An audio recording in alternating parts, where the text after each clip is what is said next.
ENERTIA and REPA jointly present Professor Iyer's talk show, Future of Energy, India Vision 2022. India's first talk show on energy and power. Exclusively on Z Business. Co-partners MTU On-Site Energy and BS Group, Sugan Automatics. Associate partner BHEL. Supported by Jindal Power Limited and Patel Engineering Limited. Segment partner Green Brilliance Energy, a Falcon Media production exclusively on Z Business. Welcome to the talk show, the Future of Energy, India Vision 2022. This is the ENERTIA show for you on Z Business, and today we have some of the most powerful personality for this episode, which is Future of Clean Coal and Efficient Technologies. On my left is none other than Anil Rajdhan, the former Secretary Power, Government of India, who has brought about the reforms in the power sector and has been responsible for furthering the power sector in India. Thank you and welcome, sir, for coming here. And we have on my left Sri D.K. Jain, the Director Technical of NTPC, India's leading power company, almost supplying 65 to 70% of the national power requirements. We have on my right Sri K. Ravi Kumar, and he needs no introduction. He has been a man who brought BHEL up, and BHEL today is at its position because of the excellent effort Sri Ravi Kumar did as the Chairman and Managing Director of BHEL, and today he is also the Managing Director of the private sector company, Abhijit Group. We have on our right Rajesh Agarwal. Mr. Rajesh Agarwal is the Chairman and Managing Director of the BS Group. BS Group is into state-of-the-art technologies related to both smart grid and efficient coal and efficient utilization of energy and also renewables. On our left is T.C. Arora, who was the Director of Toshiba India, was responsible for the growth of Toshiba in India for several years, and he is today the Managing Director of Visa Ecotech Limited, which is into solar energy and successfully implementing solar projects in the country. On my extreme right is R.K. Srivastava. He's also another giant in the industry who has brought up Kirloskar Brothers Limited in a big way. And welcome, Srivastava sir. Welcome all of you to this show. To begin with, let me fire the first salvo. That the figures show us that today India has 182 gigawatt of power, of which predominantly 65% of that energy comes from the thermal power sector and mainly driven by coal. So let me put this question to Anil Rajdhan sir.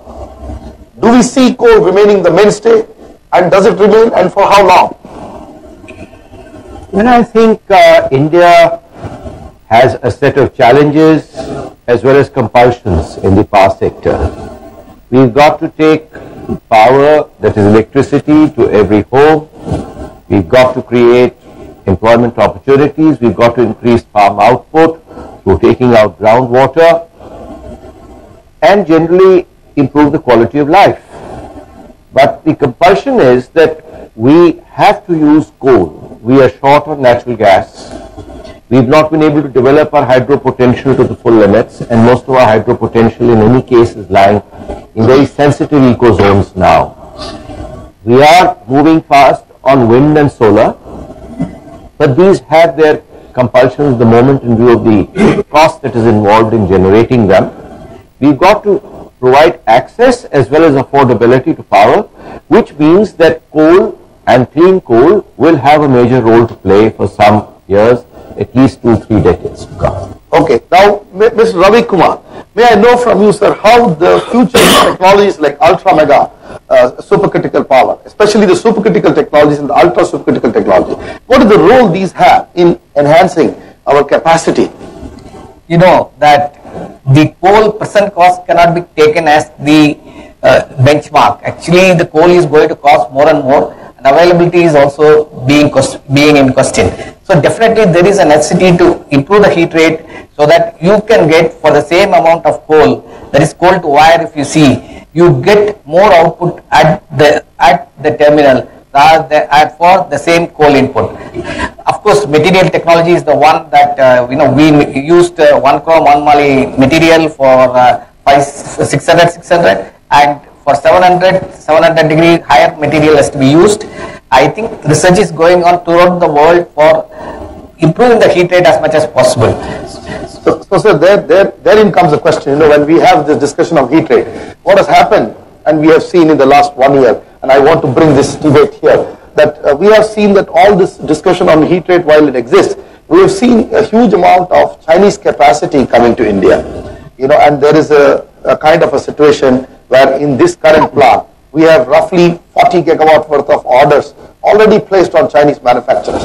I would ask DK Jain Saab to throw some light on this kind of situation and the threat. Are the Indian companies geared to compete here, and is a major leader like NTPC going to expand in a competitive environment with, I would say, other technologies?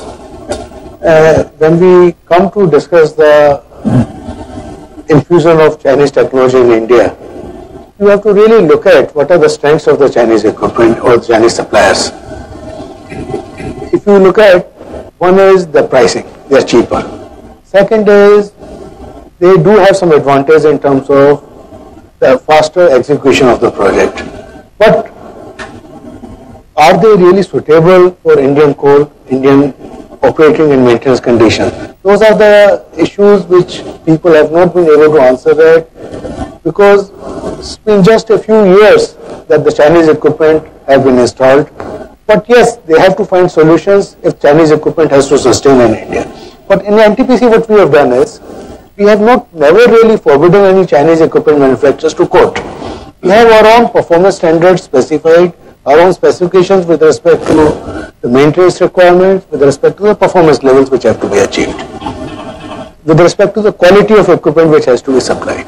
And somehow they have not really participated in NTPC tenders because of that. I would suggest that we have to have good performance standards, keeping in view the performance levels we require in India, the maintenance requirements and the coal we have in India. With that, if we are able to enforce those requirements, I'm sure the Chinese will have to really modify their designs to suit Indian conditions. Otherwise, I don't see any problem. As it is, 5 different manufacturers set shop in India. With that, the prices have started improving already. Right. With that, we take a break on this section, and on the other side, we will again further this discussion on the fundamental issues of the threat of, I would say, the Chinese and other manufacturers, because basically we need to bring the cost of equipment down and at the same time provide quality to the country. Just after the shot. Welcome back after the break, and let us take the questions further. So in this scenario, I would again push that question off to Mr. T. Sarora, who has been heading Toshiba in the past. What's the scene? It looks a little scary. Scary that we have so much of orders already placed, and in this plant, almost like there is not much order placed on, let's say, an Indian private sector party. See, when we planned our expansion, we thought about large plants, we thought about ultra mega, we thought about bulk orders. We invited foreign investors to put up their shops here. I fully support what Mr. Jain just said, that if they follow the norms, qualification, performance standards, we are not stopping them. But if you see the results, most of the projects which the Chinese have taken, they have gone to the private sectors who have compromised on the qualification specification standards, which NTPC did not. The second thing I would say that while many manufacturers are not putting up the shops here, there were domestic price preference given to the BHEL. Why can't we give the same thing to Indian manufacturers who put up the shops here? And just get Rajan Saab's view on this issue, that why not the same type of pricing advantage be extended to Indian manufacturers and players in the private sector, sir? See, Professor, I am somehow very clear in my mind that we had to scale up the 11th plan capacity addition program. We had a very good manufacturer, BHEL, but we needed somebody else to compete with them also.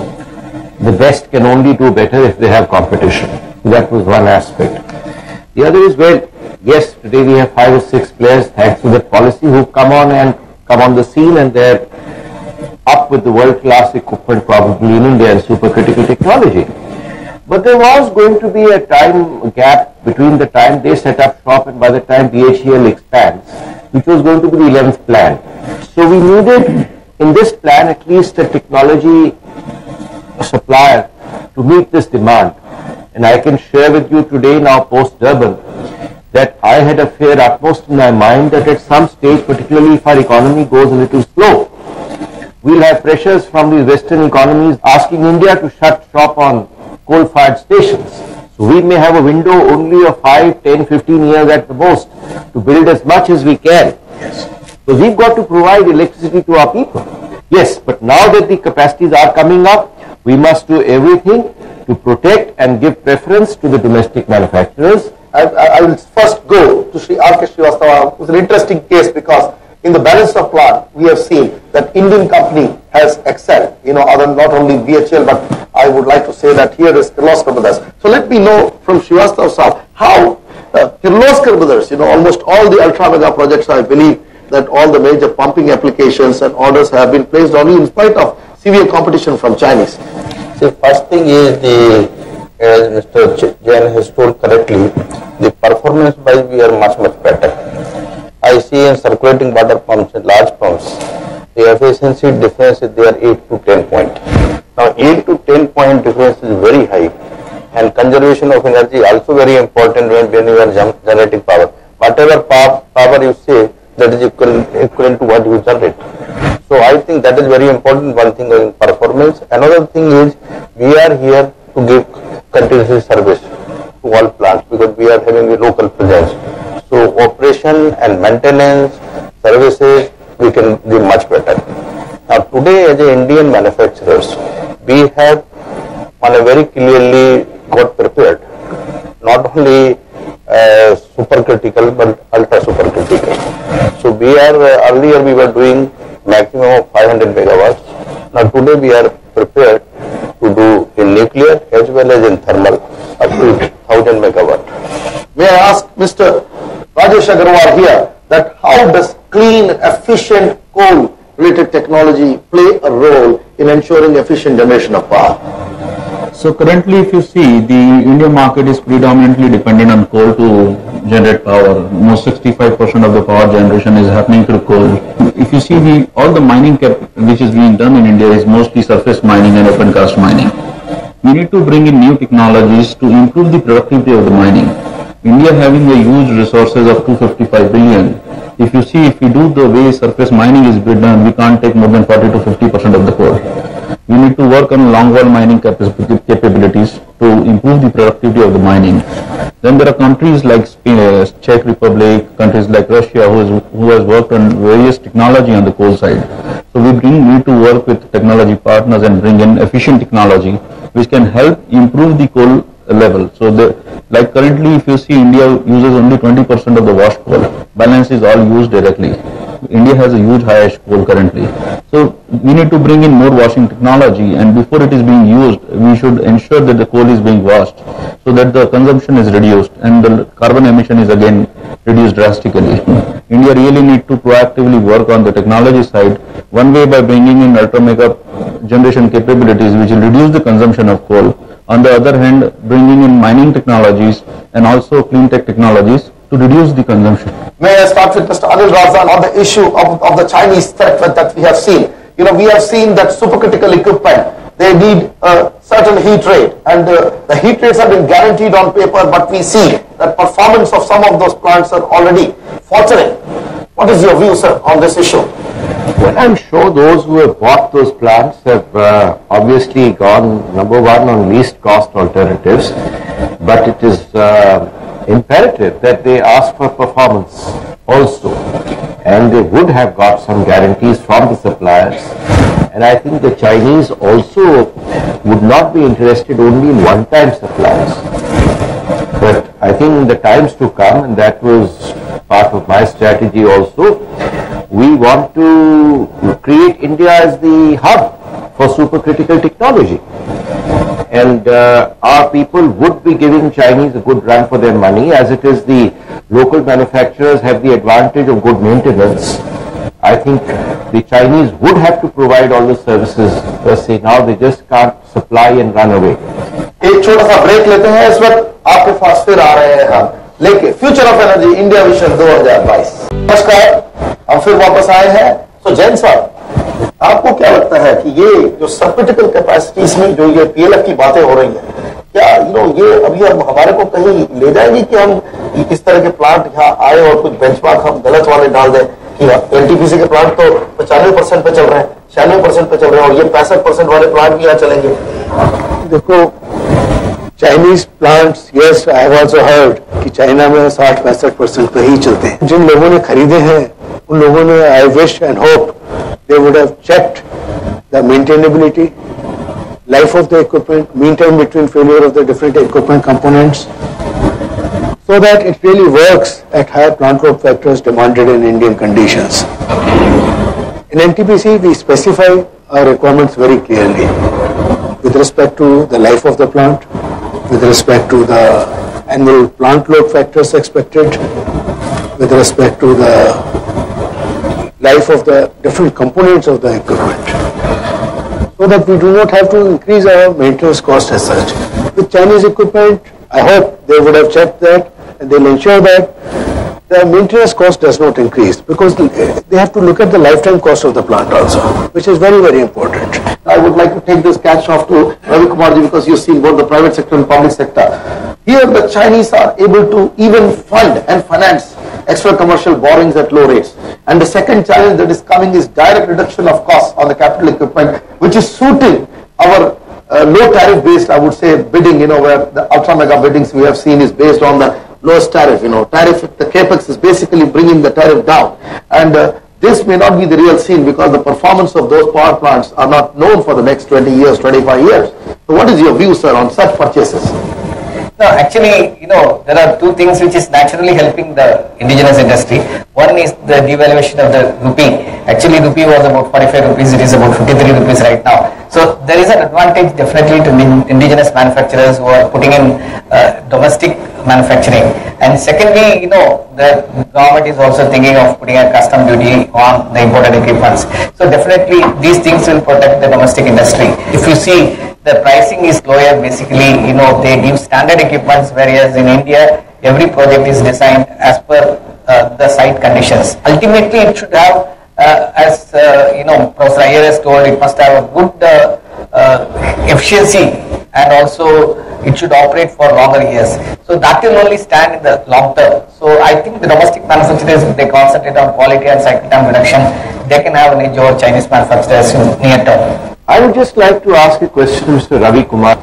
After all, what is this Chinese equipment? Isn't it based on, again, imported technologies?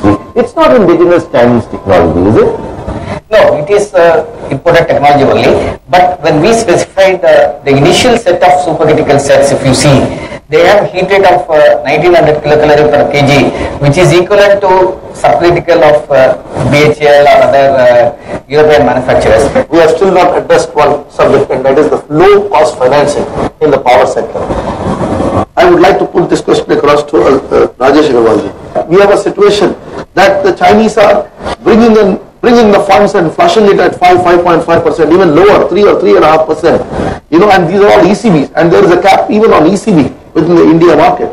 So how do you think that investors or owners of, or I would say developers in the future would perform in such a situation? Would you still select a Chinese player who offers both finance and this, or would you look at better technology and go for the best things that is available?